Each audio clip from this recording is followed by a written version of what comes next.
Amigas e amigos, pode-se dizer que no xadrez político pós-golpe as peças já estão dispostas no tabuleiro. O Grupo Globo, como se sabe, defende a saída imediata do Michel Temer e da sua trupe, o que passaria necessariamente pelo Rodrigo Maia, que como presidente da Câmara dos Deputados teria de assumir a presidência da República por até 180 dias e convocar eleições indiretas. E nessas eleições, de acordo com o editorial do Globo de hoje, do jornal o Globo, poderia ser o Rodrigo Maia, que seria o candidato de consenso da base do governo, leia-se aí o golpe. Porque o Rodrigo Maia tem compromisso com as reformas, é o que diz o editorial. Vem aí a reforma da Previdência Social, que é crucial, fundamental para o programa do golpe, para o projeto do golpe, o processo do golpe. E com o Michel Temer não dá mais, ele não teria condições de fazer essa reforma. Com o Rodrigo Maia isso seria mais viável. Agora o Grupo Globo põe nessa condicional, poderia. Porque o próprio Rodrigo Maia pode enfrentar turbulências pela frente, porque as acusações que pesam contra o Michel Temer pesam também contra o Rodrigo Maia. Eles deixam, portanto, a porta aberta para que um outro candidato aí qualquer possa surgir. Pode ser um tecnocrata, porque o fundamental é manter esta política econômica. Henrique Meirelles, a política do Banco Central, a política de ataque ao BNDES. Esse é o novo alvo deles, é aí que está o X do problema.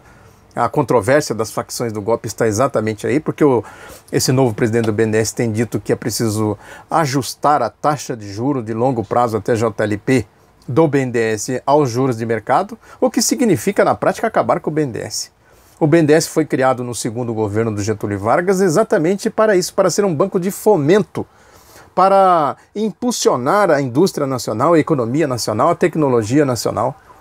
Fora disso, se acaba com a TJLP, se faz a adequação, a paridade com juros de mercado, consequentemente o BNDES perde o sentido.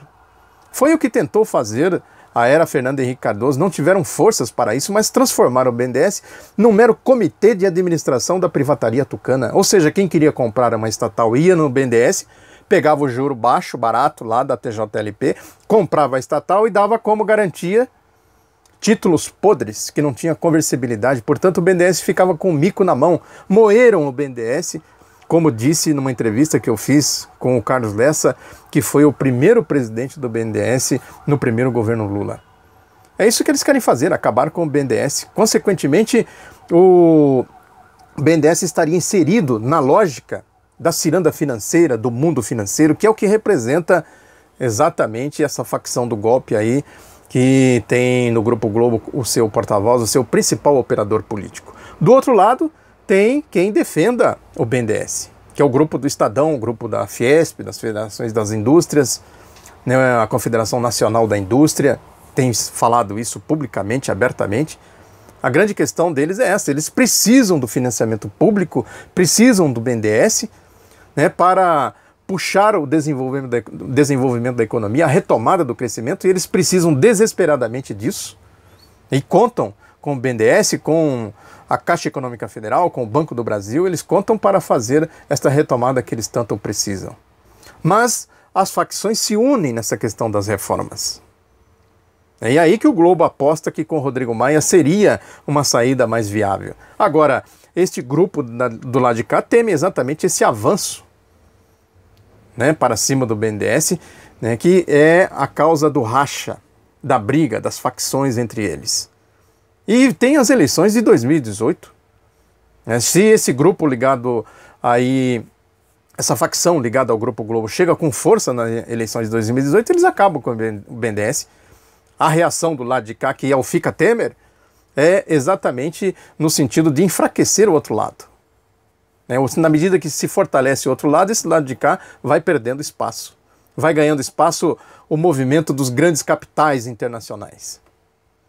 Aí que está vamos dizer assim, o burburinho, né? Essa guerra que a gente vê nos editoriais dos jornais Estado de São Paulo e do jornal O Globo. Na outra face da moeda está a questão do Lula, do tal do lulopetismo que eles falam tanto, inclusive jogam essa questão do BNDES, em cima do tal do lulopetismo, que não tem nada de lulo nem de petismo. O que tem, na verdade, é o que eu falo aqui, a independência, a abolição, a república, a revolução de 30, as constituições de 46 e de 88, o ciclo de governos Lula e Dilma, é tudo isso. O lulopetismo é tudo isso. Não é só a candidatura do Lula que eles estão tentando tolher, que isso certamente eles vão trabalhar com esse objetivo, né? E um dos ataques que se faz é exatamente associar a corrupção, entre aspas, no BNDES com o tal do lulopetismo. Agora, se tem corrupção ou não, ninguém sabe, porque ninguém apurou nada disso. Tá aí o exemplo do grupo JBS.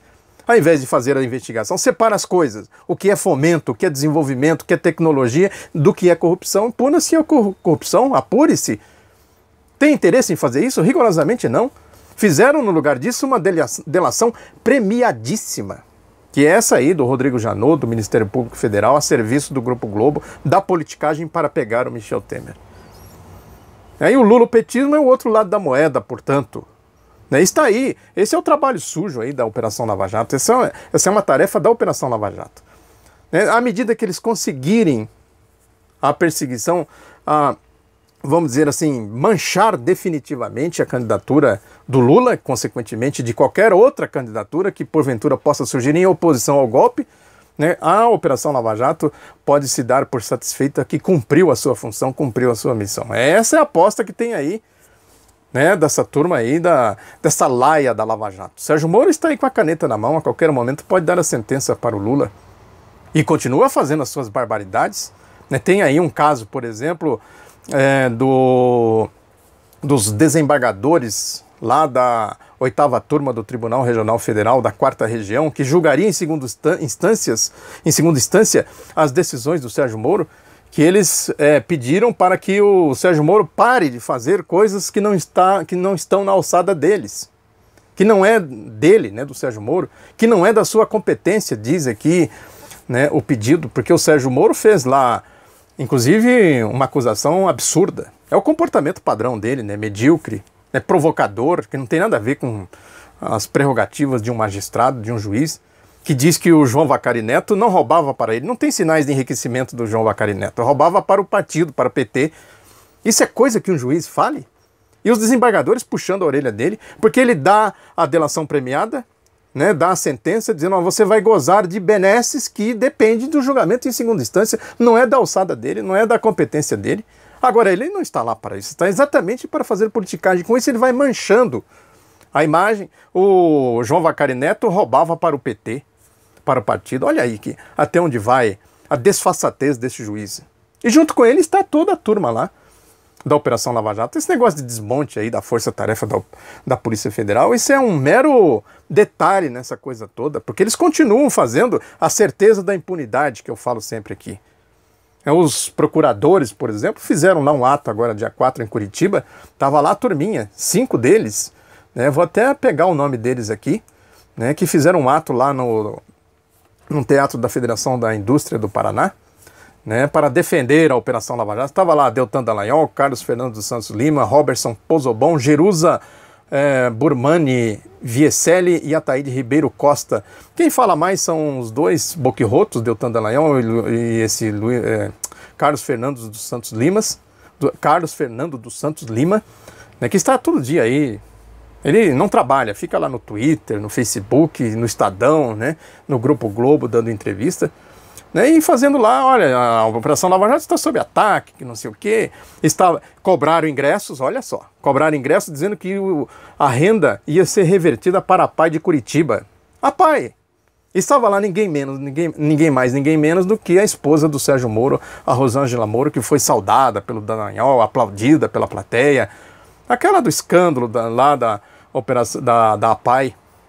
Né? É interessante a gente observar como essa gente perdeu o senso, né, de percepção das coisas, né? Numa situação como essa, com clara,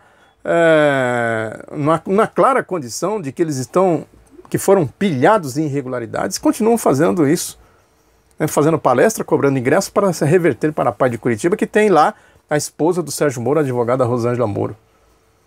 Ou seja, é isso aí. Agora, eles estão lá fazendo tudo isso com a certeza da impunidade e, consequentemente, dando base para a canetada que o Moro prepara aí, no sentido, se não de tirar o Lula do pleito de 2018, com o sentido de manchar ainda mais a sua candidatura e, consequentemente, de qualquer outro projeto de oposição ao golpe. Esse é o xadrez político. A disposição das peças estão postas exatamente aí.